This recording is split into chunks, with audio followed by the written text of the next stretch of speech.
Hech qachon mahzun bo'lma, chunki qalb qayg'u bilan ovora bo'lib, ruhing so'nib, yuzing nuri ketadi, orzu umidlaring yo'q bo'ladi. Ey mo'min banda, mahzun bo'lma.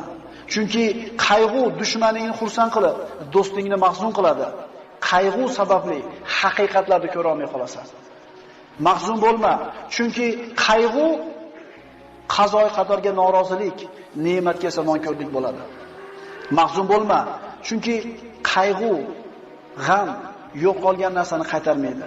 O'liklarni tiriltirib, qadarni qaytarmaydi, foyda keltirmaydi. Mahzun bo'lma, chunki qayg'u shaytondan. Qayg'u faqrsizlik va umidsizlikdir. Mahzun bo'lma. Agar sen faqir bo'lsang, umri qarzga botib ketgan kishilar bor. Agar mingani uloving yo'q bo'lsa, oyog'i shol bo'lib qolgan odamlar bor.